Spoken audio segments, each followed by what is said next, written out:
안녕하세요. 성주 FM 92.7MHz에서 선정자의 별곡 학당을 시작하겠습니다. 먼저 마음에 와닿는 한마디를 듣겠습니다. 행복할 수 있어요입니다. 행복하지 않는다는 것은 자기에 대한 관심, 걱정, 집착이 지나치다는 겁니다. 스스로 행복하면 저절로 감사하고 베푸는 것이 어렵지 않아요. 스스로 행복해지는 방법은 내려놓는 것입니다. 조금 내려놓으면 조금 행복하고 많이 내려놓으면 많이 행복합니다. 행복하고 너그럽고 따뜻한 본성이 아집으로 가려져 있어요. 마음 공부를 통해 자신의 행복을 찾으면 세상이 아름답고 사는 게 재미있고 다른 사람에게 잘 해주게 됩니다. 행복할 수 있습니다. 행복해야 해요. 행복할 것이에요. 자신의 행복을 찾아서 다른 사람도 세상도 행복하게 하세요. 용수 스님의 말씀이 되겠습니다. 2024년은 갑진년 청룡의 해입니다. 용수 스님 말씀처럼 행복한 해가 되었으면 합니다. 물질적인 행복도 따라야 하겠지만 먼저 마음으로 행복을 느끼면 많은 어려움을 이겨나갈 수 있지 않을까요? 갑진년 청룡의 해에 모두 힘내며 파이팅 하도록 합시다. 그러면 2023년 갑진년 용띠의 해에 대해서 잠시 말씀드리겠습니다. 용은 12지신 중에 5번째로 오는 상상 속의 동물입니다. 올해는 십간의 오방색이 푸른색이기 때문에 청룡으로 구분됩니다. 청룡은 푸른빛을 머금은 용으로 용궁에서 살아있다고 전해져 왔습니다. 리더십이 강하고 호기심이 많은 용띠는 자신을 잘 통제하기도 하지만 독선적인 면도 있습니다.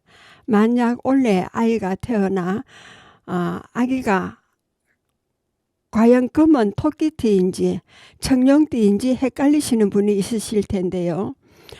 보통 음력 24절기를 기준으로 따졌을 때 2024년 2월 4일생 오후 5시부터 청룡의 띠로 구분하면 된다고 하네요. 용은 동아시아 설화에 나오는 상상의 동물입니다.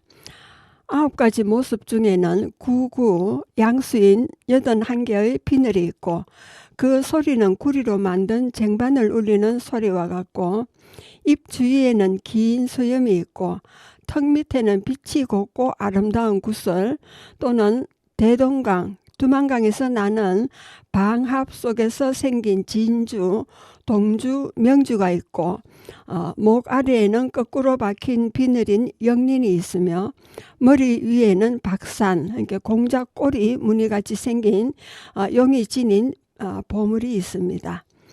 구름 속에 하늘을 나는 용 그림으로 궁중에서는 왕을 의미하고 물을 다스리는 영물로 여겨왔습니다. 용은 어떻게 구성되어 있는가 하면 머리는 낙타를 닮았고 뿔은 사슴을, 눈은 토끼를, 귀는 소를, 목덜미는 뱀을, 배는 큰 조개를, 비늘은 잉어를, 발톱은 매를, 주먹은 호랑이를 닮아 있습니다. 신돌위와 여러 비석 위에는 용 2마리가 마주보며 용의 턱 아래에 있다는 구슬인 여의주 또는 여의보주 하나를 서로 맞물고 있습니다. 이 구슬을 얻으면 무엇이든 마음대로 만들어낼 수 있다고 합니다. 신도비에는 비신과 이수와 귀부로 구성되어 있습니다. 신도비의 경우 이수에는 여의주 하나를 용 2마리가 맞물고 있는 모습이 새겨져 있습니다. 여의주는 용이 가지고 다니는 보물이면서 힘의 원천입니다. 여의는 마음먹은 대로 이루어진다는 뜻이 있습니다. 용과 여의주가 분리되어 있어서 여의주를 얻지 못하는 용은 추락하여 이묵이나 뱀이 된다고 여겼습니다. 용이 여의주를 얻기 위해서는 엄청난 노력과 공력이 필요했습니다. 땅에서 300년을, 물에서 300년을, 산에서 300년을 허물을 벗으며 또 100년을 합계 1000년의 수련을 하여야만 얻어지는 것이 여의주입니다. 이것은 무조건 마음대로 할 수 있는 것이 아니라 성의를 가지고 열심히 노력해야 한다는 말과 같습니다. 신도비 이수의 새기는 이유는 여의주 하나를 두고 서로 자기의 수도 결과물이라 싸우며 성천하지 말고 이 비석을 지키라는 뜻으로 새긴다고 하네요. 용문이는 왕의 용포, 중전의 옷과 비녀에 그리고 용문양으로 장식합니다. 전쟁에 출전할 때 제일 앞에 용문이 깃발이 있으면 용이 직접 참여하고 있음을 앞장선 깃발을 보고 알 수가 있었습니다. 그리고 용궁의 용마루에도 용을 올리며 임금의 얼굴을 용안, 임금의 의자를 용상, 임금의 혈통을 용손, 임금의 뜻을 용인이라 하듯이 용은 임금을 상징으로 여깁니다. 용띠와 잘 맞는 띠가 궁금할 텐데요. 용띠는 호랑이띠와 원숭이띠, 닭띠와 잘 맞는다고 합니다. 배우자를 생각하거나 일을 함께 할 경우 이렇게 잘 맞는 띠를 구별한다면 더 좋은 시너지를 낼 수 있다고 하네요. 내후년, 즉 2025년은 을사년 뱀띠입니다. 뱀띠 해는 청사의 해, 그리고 십간의 오방색으로 따졌을 때 푸른 뱀의 띠가 됩니다. 이성적이고 야망이 큰 뱀띠는 지혜가 뛰어납니다. 뜻이 깊이 있게 생각하고 자신의 분야에서 최고가 되는 것을 좋아하는 성격을 지녔습니다. 뱀은 심기롭고 예민하면서 비밀스러운 면이 있는데 뱀띠와 궁합이 잘 맞는 띠는 소띠와 닭띠와 원숭이띠입니다.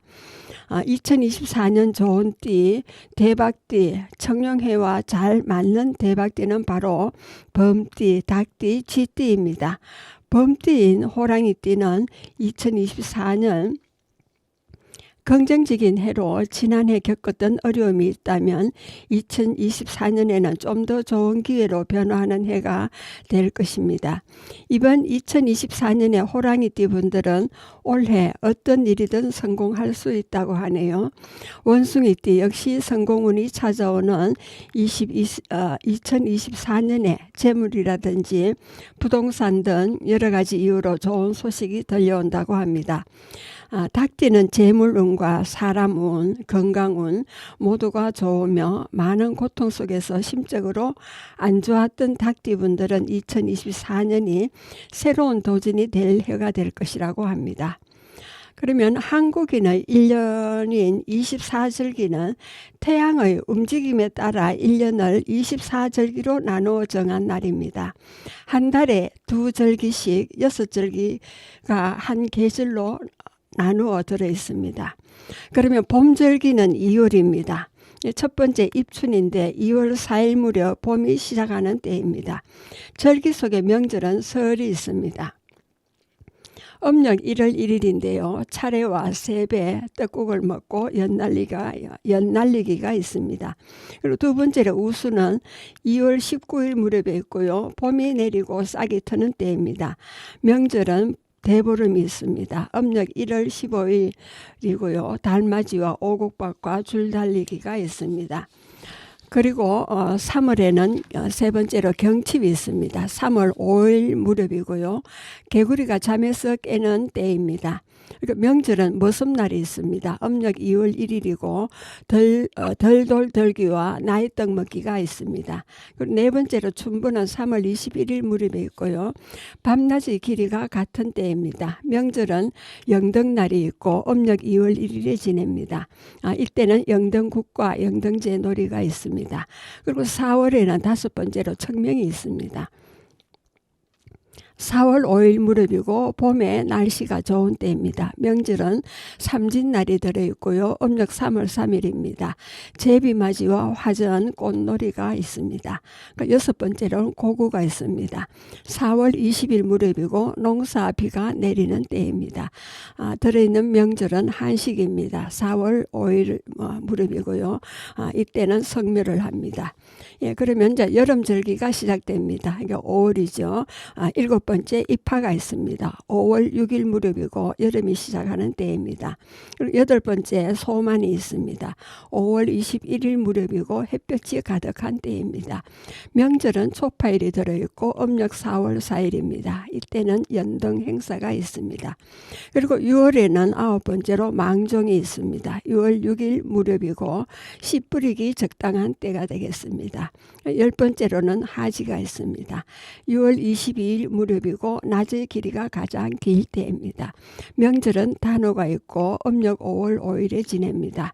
단오에는 단오 부채와 수리치떡, 씨름과 그네뛰기가 있습니다. 그리고 7월에는 11번째로 소서가 있습니다. 7월 5일 무렵이고 여름더위가 심한 때입니다.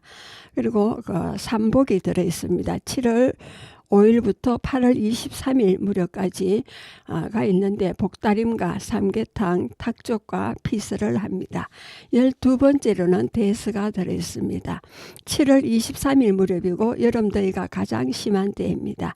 이때는 유두가 있습니다. 음력 6월 5일이고 물맞이와 물놀이를 합니다. 예, 그리고 절기상으로는 가을 절기입니다. 8월에는 13번째로 입추가 있습니다. 8월 8일 무렵이고 가을이 시작하는 때입니다. 이때 명절은 칠석이 들어있습니다. 음력 7월 7일이죠. 오작교와 밀전병을 먹습니다. 14번째 첫서가 있습니다. 8월 23일 무렵이고 더위가 거치는 때입니다. 명절은 백중이 들어있는데 호미 씻기와 백중놀이를 합니다. 그리고 9월에는 15번째로 백로가 들어있습니다. 9월 9일 무렵이고 이슬이 맺히는 때이죠. 그리고 16번째로 추분이 들어있습니다. 9월 23일 무렵이고 밤낮 길이가 같은 때입니다. 명절은 추석이 들어있습니다. 음력 8월 15일이지요. 이때 차례와 성묘와 송편 먹기와 강강술래 놀이가 있습니다. 그리고 10월에는 17번째로 한로가 들어있습니다. 10월 8일 무렵이고 찬이슬이 맺히는 때입니다. 그리고 18번째로는 상강이 들어있습니다. 10월 23일 무렵이고 썰이가 내리는 때입니다. 명절은 중량절이 들어있습니다. 음력 9월 9일이고요. 국화전을 먹고 단풍놀이를 합니다. 그리고 겨울절기가 있습니다. 11월이고요. 19번째 입동이 들어있습니다. 11월 7일 무렵이고 겨울이 시작하는 때입니다.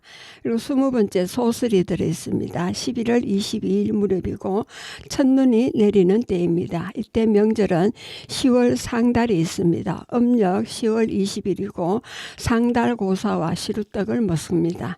그리고 12월에는 21번째로 대설이 있습니다. 12월 7일 무렵이고 눈이 많이 내리는 때입니다. 22번째로 동지가 있습니다. 12월 22일 무렵이고 밤의 길이가 가장 긴 때입니다. 명절은 동지를 지내고 음력 12월 양력으로 12월 22일입니다. 동지 달력과 동지 팥죽이 있습니다. 예, 그럼 12월 22일 동지가 지나면 달력상으로는 다음 해가 시작되지요. 예, 1월에는 23번째로 소환이 들어있습니다. 1월 5일 무렵이고 겨울에 추위가 심한 때입니다. 그리고 명절로는 나빌이 있습니다. 동지 뒤 세 번째 밀이고 사냥 엿고기를 먹는 때입니다. 그리고 24번째로 대한이 있습니다. 1월 20일 무렵이고 겨울에 추위가 가장 심한 때입니다. 명절은 섣달 거음이 들어있고요.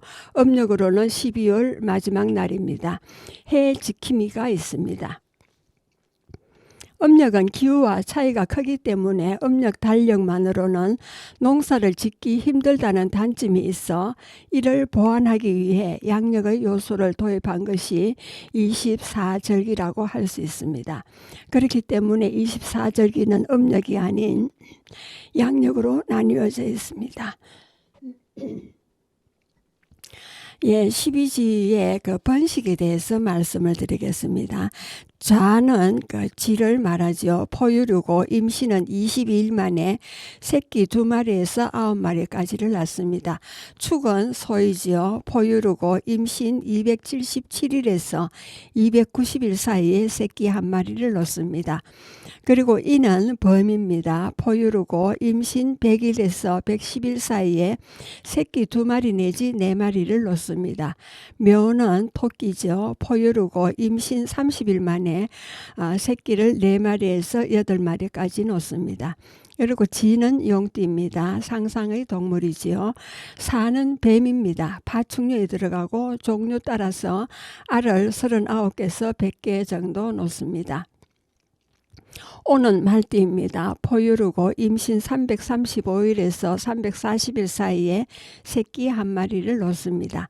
미는 양입니다. 포유류고 임신 147일에서 161일 사이에 새끼 1마리를 놓습니다. 신은 원숭이입니다. 포유류에 들어가고 임신 4개월에서 6개월 사이에 새끼 1마리를 놓습니다. 유는 닭입니다. 조류에 들어가고 계란은 21일 만에 부화하여 병아리가 됩니다. 1년에 100개에서 220개의 알을 낳습니다. 술은 개입니다. 포유류고 임신 62일에서 68일 사이에 새끼 4마리에서 6마리를 놓습니다. 해는 돼지입니다. 포유류에 들어가고 114일에서 115일 사이에 새끼 6마리에서 12마리를 놓습니다. 예, 그러면 12지 중에서 포유류가 8종류가 들어갑니다. 소, 호랑이, 토끼, 말, 양, 원숭이, 개, 돼지가 됩니다. 설치류는 쥐, 파충류는 뱀, 조류는 닭입니다. 신령한 상상의 동물로는 또 용이 있습니다. 예, 여러분은 지금 성주 FM 92.7MHz에서 손정자의 별골 학당을 듣고 계십니다. 음악을 듣고 오겠습니다. 그 새해인 만큼 이선희의 아름다운 강산을 들으면서 한 해를 힘차게 시작해 볼까 합니다.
손잡고 가보자 달려보자 저 광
힘 많이 얻으셨습니까? 예, 그러면은 지난번에 이어서 계속하겠습니다. 월왕면 유월리 마을의 자연환경과 유래에 대한 이야기가 되겠습니다. 유월리는 버들 유자에 달 월자 말리자를 씁니다. 성주에서 외관으로 이어지는 33번 국도가 칠곡 군계에 이르는 다람티의 월암현입니다. 월암면에 있는 성주의 동부 관문 지역입니다. 유월이라는 명칭은 버들이와 달암에서 한 글자씩 따서 지어졌다고 합니다. 1914년 행정구역 개편 당시 두 마을을 합하여 유월동이 되었습니다. 그러니까 다람 마을은 유월 1동이고 버들이 마을은 유월 2동이 되었습니다. 다람, 월곡, 버들이 유촌이고 숲에 세마, 연봉 6개 자연촌으로 구성되어 있으나 다람, 월곡, 버들이의 3개 마을권으로 대별됩니다. 이 마을에는 다람마을 동제가 있습니다. 다람마을 덜머리에 높이 4m 바위가 서 있고 이곳에서 음력 정월 열날 밤에 미리 동민이 뽑은 심신이 정결한 제주로 3일 건신케 하고 마을 앞과 집집마다 대문 앞에 왼쪽 새끼줄에 대솔 박지를 꽂은 검줄을 치고 깨끗한 적사로 대문 앞길을 뿌리며 온 마을 사람이 술과 양념, 어육을 먹지 않고 큰 소리와 출입을 금하며 외지인의 입동을 금하여 우물을 멍석등으로 덮어 모두 건신하면서 제주가 동제단 앞에서 주육과 제사밥을 지어 동제를 올려 마을의 평안함과 애군이 없기를 빌었습니다. 이 같은 예는 군도 도처에서 같은 의식으로 했습니다. 월곡 마을의 광산인 노계종을 추모하는 제실인 계목제가 있습니다. 6월 1, 2에는 다람이 있습니다. 33번째 국도에 있는 고개 다람티 130m 아래에 있는 마을입니다. 다람티는 성주군과 칠곡군 경계를 이루고 남쪽 산봉을 다람산 또는 오람산이라 하는데 304m가 됩니다. 경주인 월화 최청강이 마을을 개척하여 그 후손이 살고 있고 해주 오씨와 성산인 이문호의 후손이 살고 있습니다. 개척 당시 마을 뒷산에 달 모양의 바위가 많다 하여 월암이라고도 하고 이 바위 위로 달이 떠오른다 하여 달이 뜨는 바위라는 뜻으로 달암자라고 했다고도 합니다. 그리고 월곡, 달곡이 있습니다. 다람지 아래 국도 북쪽 300m 남양한 마을로 다람마을과 마주보고 있습니다. 마을 서북 1.2km에는 삼봉이 가려 있고 동북으로 버들이 마을이 있습니다.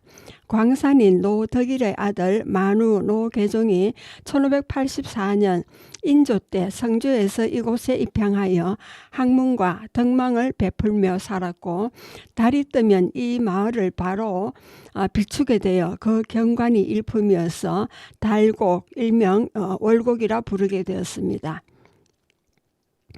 광산노시 집성촌이 있습니다. 그리고 세마가 있습니다. 버들이 마을과 숲에 마을의 남쪽에 있고 새로 생긴 마을이라 하여 세마라 부르고 있습니다. 주변에 공장 건물이 많이 들어서 있습니다. 그리고 연봉이 있습니다. 세마마을 서쪽에 있는 마을로 외관에서 성주를 잇는 국도 옆에 있고 바위가 이어져 묘한 봉우리로 이루고 있다 하여 연봉이라 하였습니다.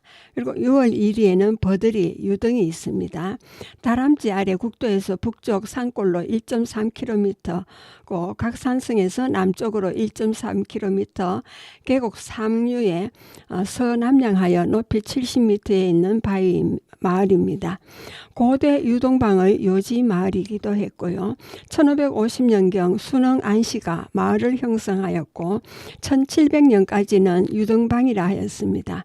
마을 주변 산세가 한 그루에 버드나무같이 교묘하게 뻗어 있고 물가에 버드나무가 많다 하여 버들이 또는 유촌이라 하였습니다. 마을 뒤 468m인 용곽 1위인 각산에는 가야시대 쌓은 산성이 있고 각산 봉수투가 성터 안에 있습니다. 선조 때 경주인 월하 최청강이 입향하여 그 후손이 다란마을과 안동김씨, 순릉 안씨가 살고 있습니다. 숲회, 세마, 연봉 등도 같은 마을권입니다. 그리고 숲회 하기도 하고 섭회 가기도 하는데 유촌 버들이 마을 남쪽에 있는 마을입니다. 대여섯 가구가 살고 있는데 서로 떨어져 있습니다. 마을 앞에 소나무들이 울창하다여 숲회라 부르게 되었다고도 하나 어원이 명확하지 않습니다. 그리고 두 번째로 문화유적으로는 6월 1, 2에는 덕암서원이 있습니다. 이 서원은 거맘산 아래 경산이시의 세현, 삼익제 2,000배, 백천 2,000봉, 학가제 2주를 존모하여 현종 13년인 1672년에 사림에서 덕암사를 건립한 것에서 연유합니다. 이후에 흥선대원군의 서원 철폐령으로 회철되었다가 고종 13년인 1876년 덕암서당으로 중건하였습니다. 지금의 서원 명칭은 1998년 정부와 경상북도의 지원을 받아 묘우, 내산문, 동수제 등을 건립하여 이듬해 개칭한 것입니다.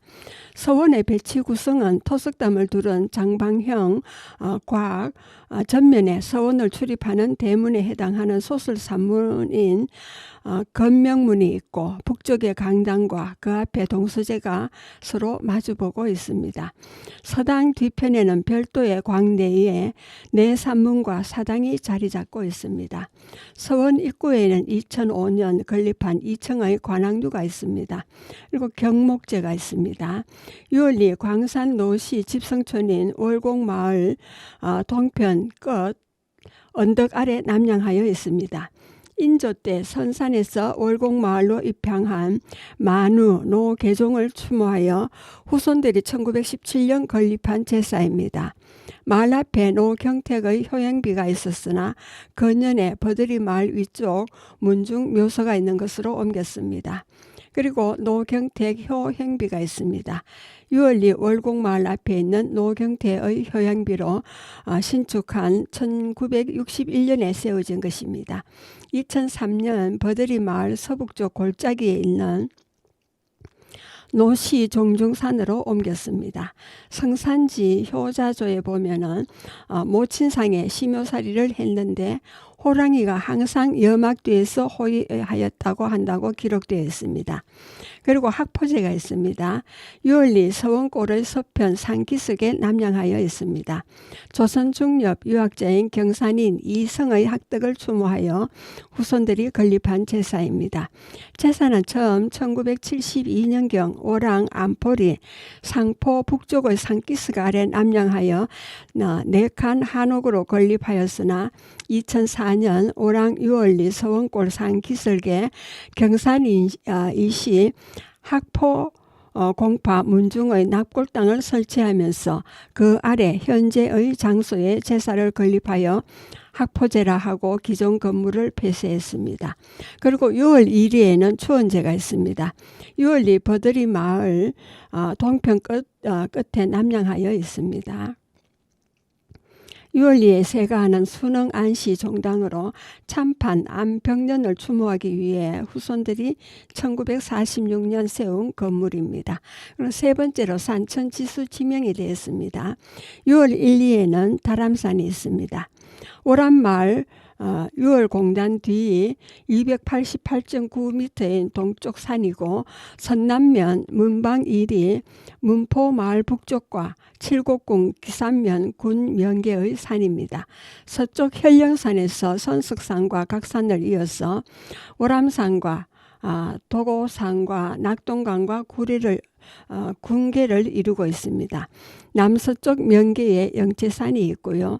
다람산의 유래는 이 산 봉우리에 큰 바위가 있는데 바위 위로 달이 떠오른다 하여 붙여졌다는 설과 둥근 달 모양의 바위가 있다 하여 붙여졌다는 설이 있습니다. 그리고 다람뒤에 오람현이 있습니다. 6월 1, 2와 칠곡군 기산면 행정리로 나드는 33번 국도 군계 오람산 고개를 말합니다. 그리고 9월 동북쪽 20리에 있고 각산에서 남쪽으로 뻗은 곳으로 외관으로 왕래하는 길입니다. 그 6월 2리에는 각산 부림에 봉화산이 있습니다. 용각 1리 필산마을 북동쪽에 468.2m인 산이고요. 칠곡군 기산면 각산리 찰밭마을 남쪽으로 둘러쳐진 군계산으로 각산사가 있었습니다. 방울 음산에서 동남으로 내린 산맥이 이 산을 이루고 있고요. 산 정상에는 각산산성과 봉수대의 유지가 있고 산 아래는 지성묘군이 산지하고 있습니다. 성산지와 경산지 산천조에 보면은 마을 동북쪽 15리에 있었고 사찰조에는 각산사라는 절이 있었다 하나 지금은 없다 하였습니다. 그리고 외만리천이 있습니다. 유촌 소류지 위에서 발원하여 6월 2일 버들이 마을을 거쳐 월곡 마을 아래서 6월천과 합하고 안포 4리 중포마을에서 안포천과 합합니다. 그리고 안포 1, 2 백인마을에서 세박천과 합하여 학교 1교에서 백천으로 들어가는 소하천으로 길이는 4,445m가 됩니다. 그리고 버들이 소나무가 있습니다. 버들이 마을과 칠곡군 기산면 군계에 있는 노굿으로 5m 거리로 상하로 두 나무가 있습니다. 높이는 10m고 둘레 위의 나무가 3m, 아래 나무는 2m, 가지는 동서와 남북이 각 10m씩입니다. 수령은 600에서 700년인 자연생 소나무로 추정하고 있습니다. 위에 나무를 순나무, 아래쪽 나무를 암나무로 부르는데 이것은 위에 있는 나무 밑둥치에 불룩한 혹이 나 있어 이를 배꼽이라 하여 순나무라 하게 되었고 아래쪽 나무도 역시 밑둥치 부분에 움푹한 구멍이 나 있다 하여 암나무라 합니다. 이 나무는 고개 마루에 있기 때문에 선왕당, 성왕당의 당나무로 속칭 장수나무, 고개 이름을 장수고개라 합니다. 버들이 마을 주민들이 나무 주위에 돌을 쌓고 정성 들여 보호하고 있습니다.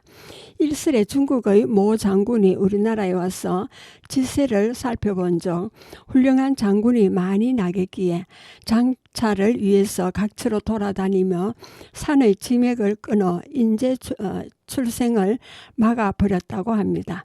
여기 이 장수나무 고개에서도 가장 큰 인물과 훌륭한 장군이 나오겠기에 지맥을 끊었는데 그 끊은 자리에 붉은 피가 솟아났으며 피가 솟던 자리에 이 장수나무 두 그루가 솟았다고 전하고 있습니다. 예, 여러분은 지금 성주 FM 92.7MHz에서 손정자의 별고울 학당을 듣고 계십니다. 음악을 듣고 오겠습니다. 이적의 하늘을 달리다입니다.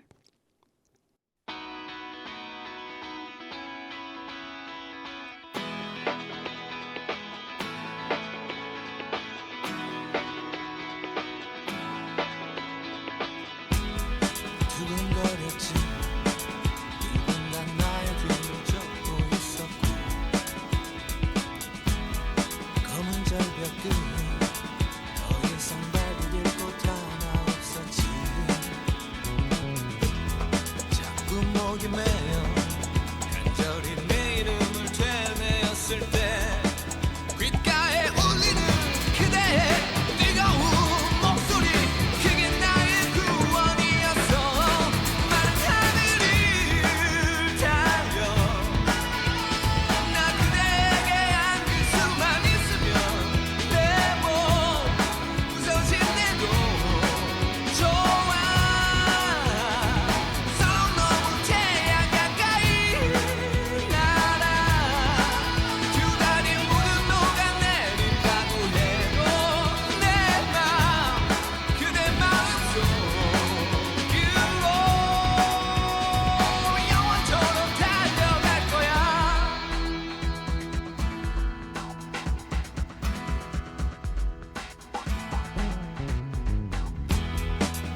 도저히 안 돼 보였고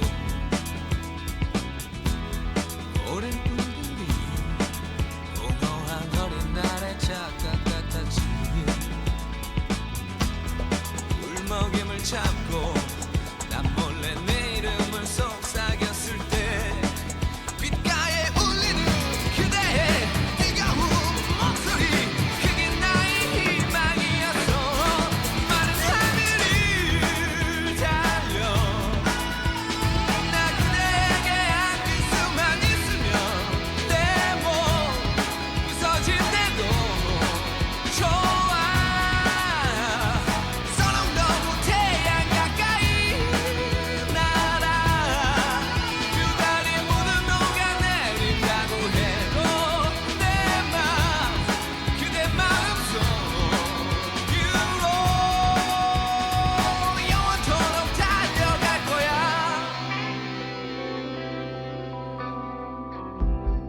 허약한 내 영혼을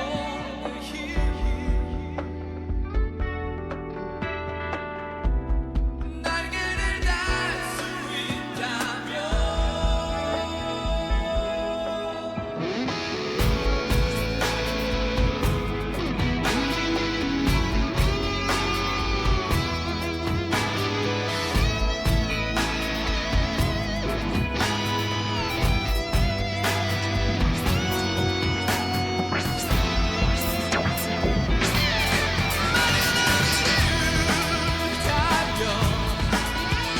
나 그대에게 안길 수만 있으면 내 몸 부서질 때도 좋아.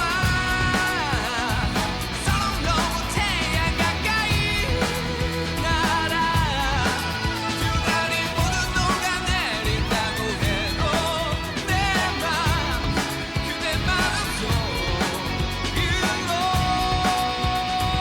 영원토록 달려갈 거야.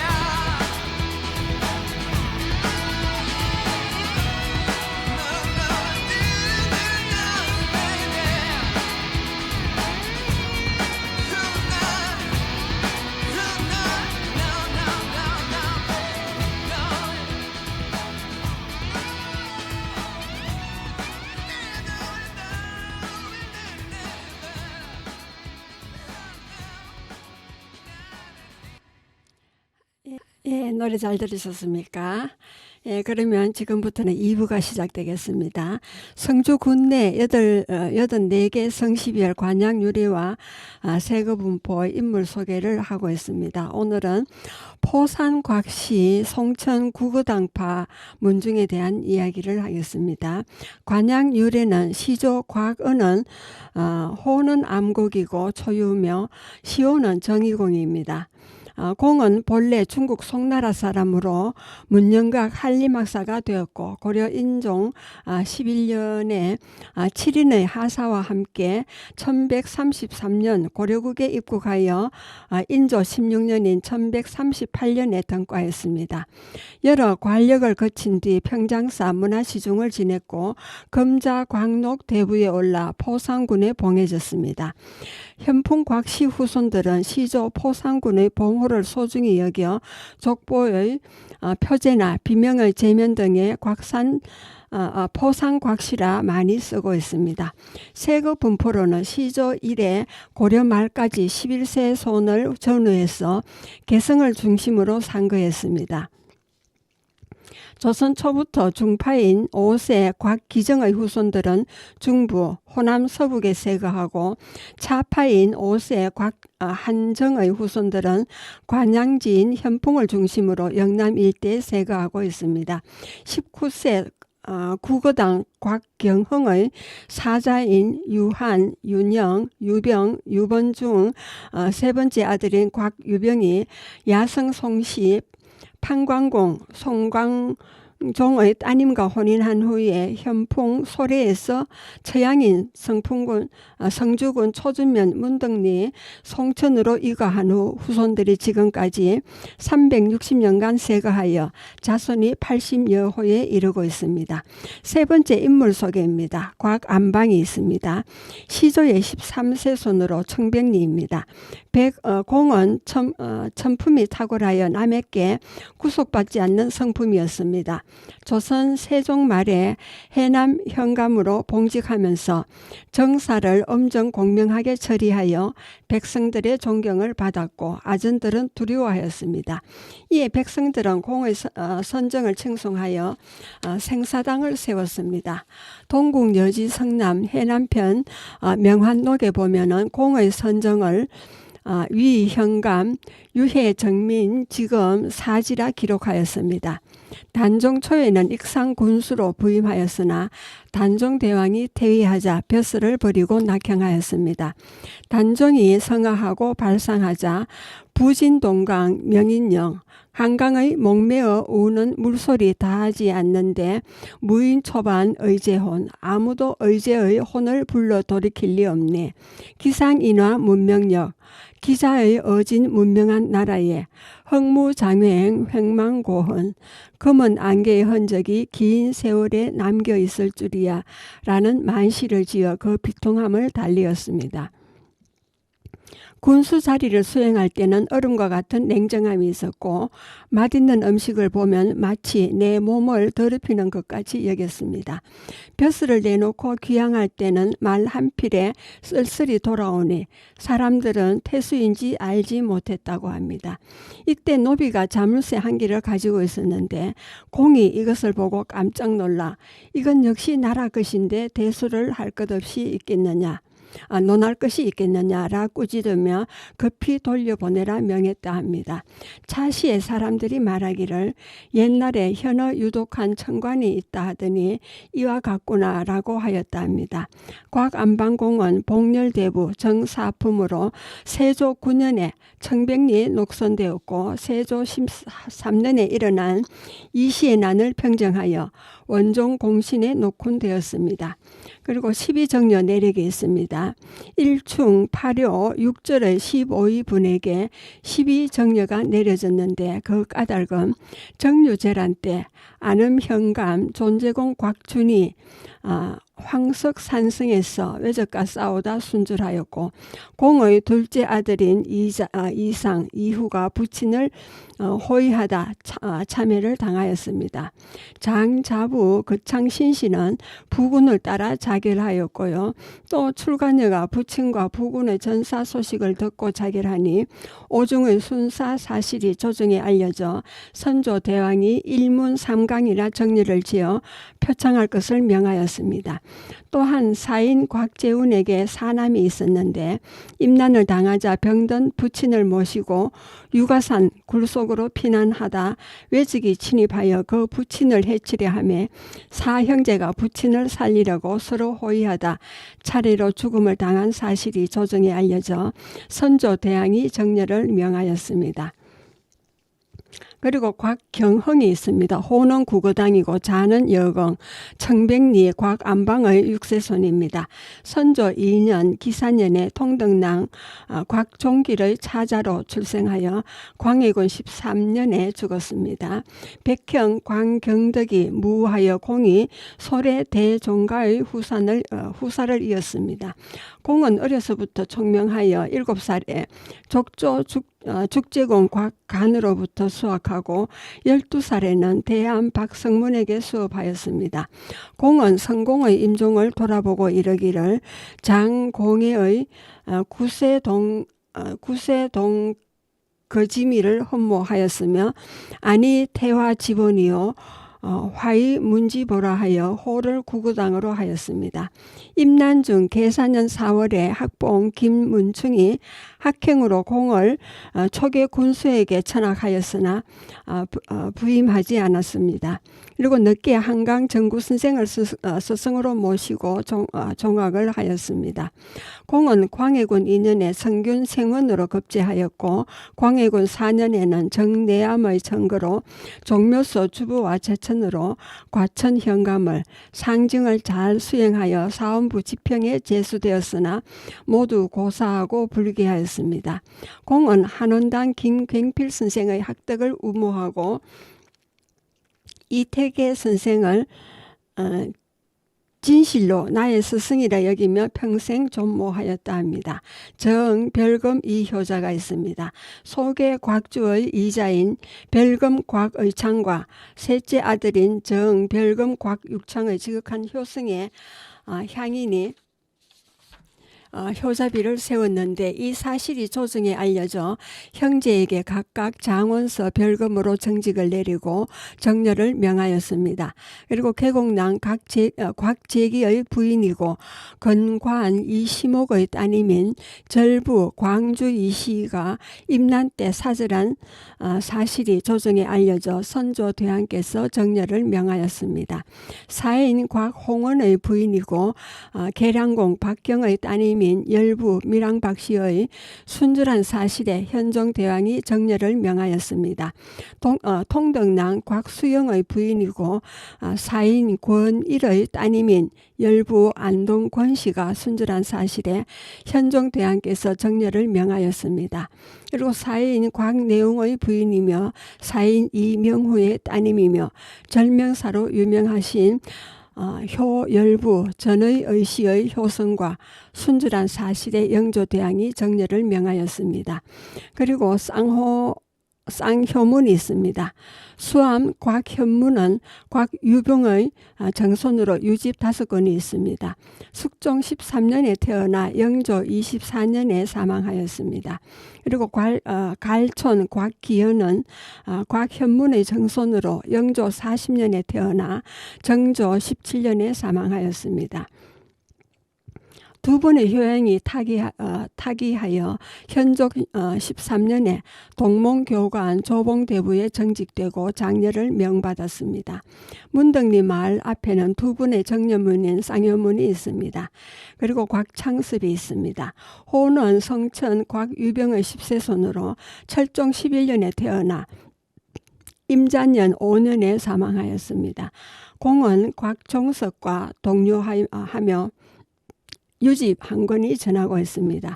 그리고 곽철운이 있습니다. 호는 청송 곽창슬의 아들로 고종 11년에 태어나 가본년인 1954년에 사망하였습니다.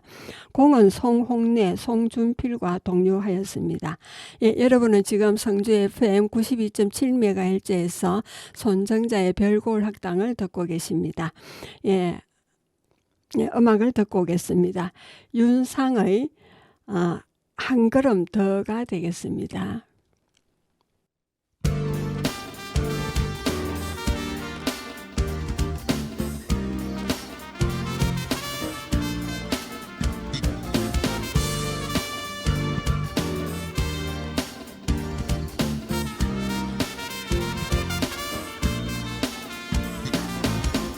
숨가쁘게 흘러가는 여기 도시의 소음 속에서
예, 노래 잘 들으셨습니까? 예, 이어서 능성 구시 문중에 대해서 말씀드리겠습니다.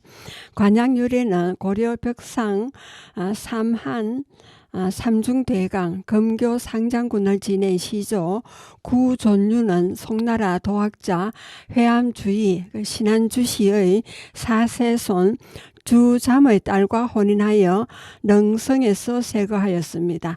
11세손 구사하는 중종의 부마로 능원군에 진봉되었고 13세손 구사맹은 판중추부사로 능원 부흥군에 진봉되었습니다.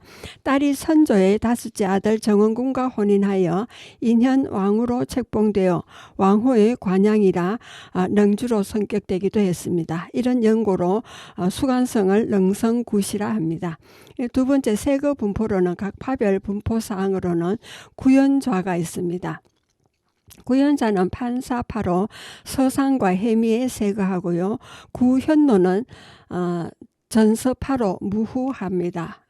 그리고 구영량은 실랑중파로 화순과 보은에 세거하고요. 구홍은 좌성정파로 성주와 대구, 인동에 세거하고 있습니다. 구성량은 안동파로 당진, 강화에 세거하고요. 구성로는 도원수파로 광주, 여주에 세거합니다.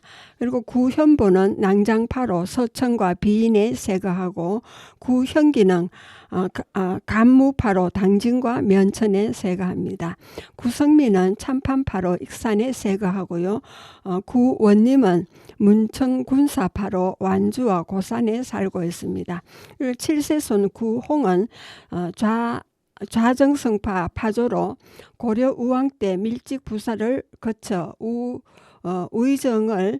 우의정으로 대광중이 되고 면성군에 봉해졌습니다. 8세손 구종수는 고려 우왕 때 병조 참판을 지냈고 화순에서 유림의 고장 안동으로 이거하여 240년 동안 세거하였습니다.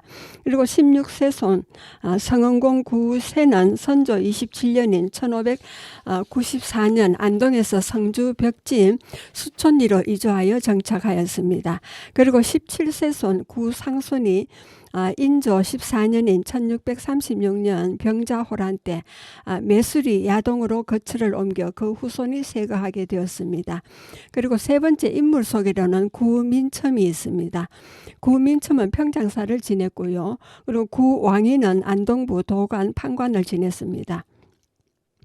구예는 중대광 판전의세를 지냈고 면성부원군에 진봉되었습니다. 그리고 구영검은 전리판서를 역임하고 면성부원군입니다. 그리고 구위는 소부윤을 지냈습니다. 구홍은 좌정성파 파조로 고려 우왕 때 밀직 부사를 거쳐 우의성으로 중대광이 되고 면성부원군으로 진봉되었습니다. 그리고 구종수는 고려 우왕 때 병조 판서를 역임했고 화순에서 안동으로 이가한 입향조가 됩니다. 그리고 구복령은 호는 백담이고 명종 15년 별시 문과를 거쳐 문신정시에 장원하였습니다. 대사원과 전라도 관찰사를 지냈고 면성부원군입니다. 신문이 뛰어나 양강 문장가라 일컬어졌습니다. 그리고 구상수는 호는 용산이고 인조 14년인 1636년 병자호란 때 청군의 침략에 분연이 일어나 참전하여 향년 27살에 순국하여 나라에서 사원부 지평을 정직하였습니다. 그리고 안동 권씨 문중에 대한 말씀입니다. 관양 유래는 권씨 시조는 신라 13대 미추왕인 262년에서 284년까지 재직한 후예인 김행입니다. 행이 고창 안동 부의 옛 이름인 태수로 있던 929년 신라 경순한 3년이고 고려 태조 12년 때 후백제 견훤이 경주와 대구를 노략질할 여세를 몰아 안동 지역에 침입하였습니다.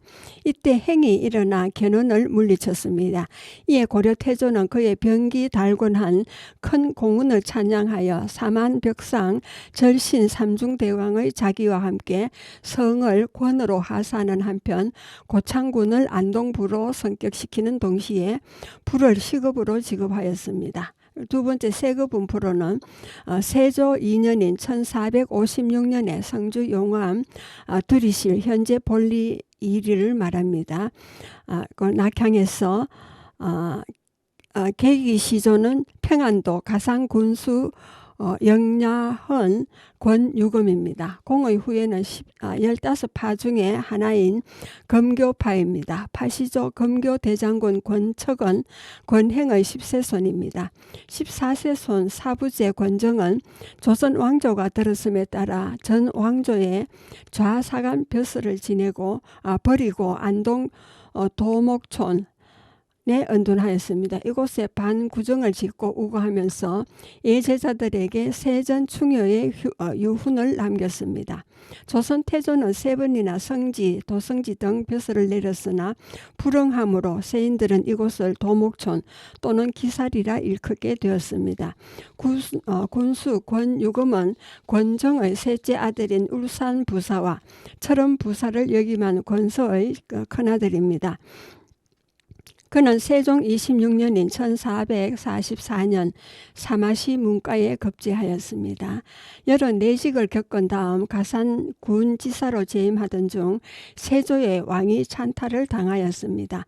정종, 민신, 권자홍과 더불어 은밀히 단종 포기운동을 벌이다 탄로되어 세 사람은 죽음의 화를 입고 공은 이곳으로 낭남하여 두릉에 영모제를 세우고 도학에 전념하면서 세전 충효의 유훈을 받들었습니다.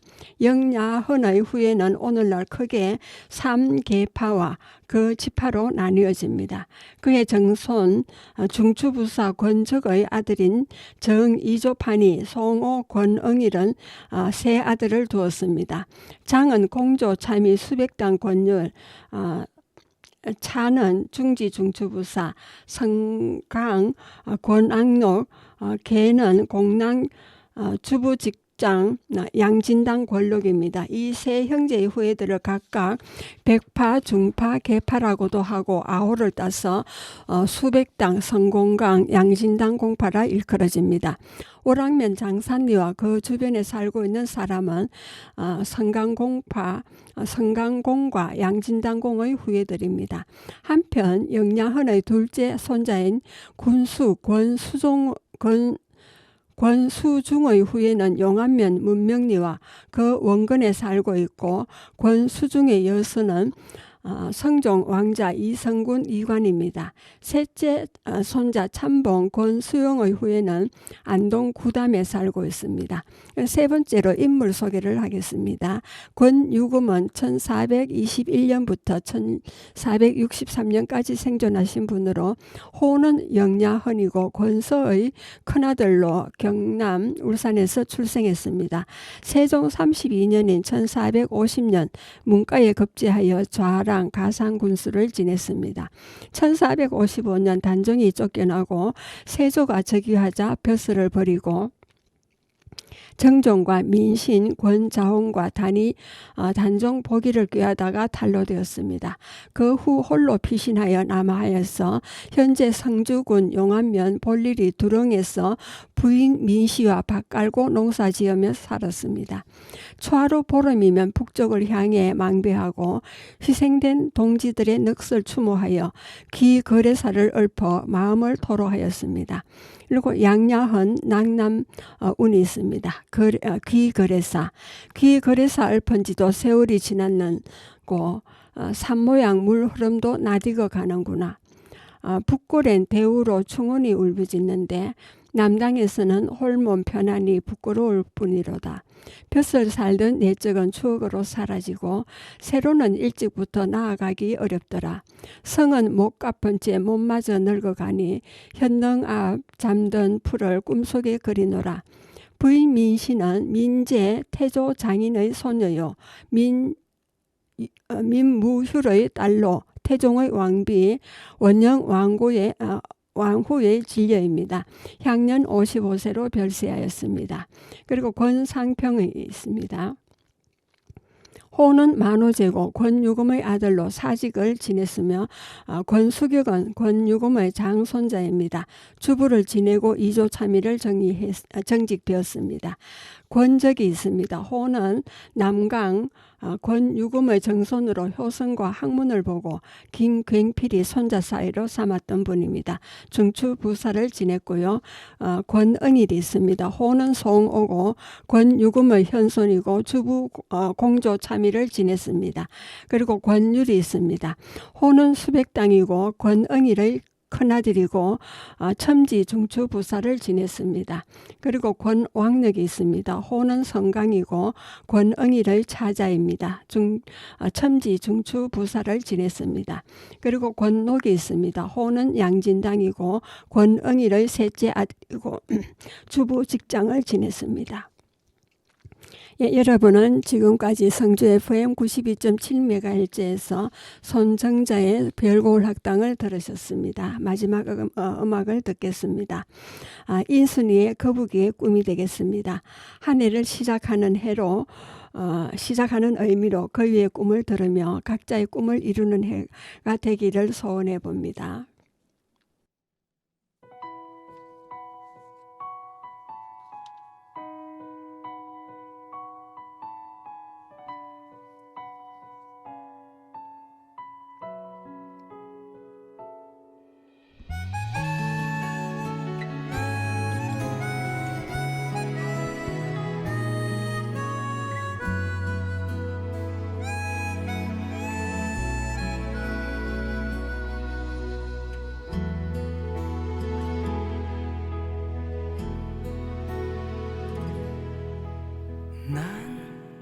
난 꿈이 있었죠. 버려지고 찢겨 남루하여도 내 가슴 깊숙이 보물과 같이 간직했던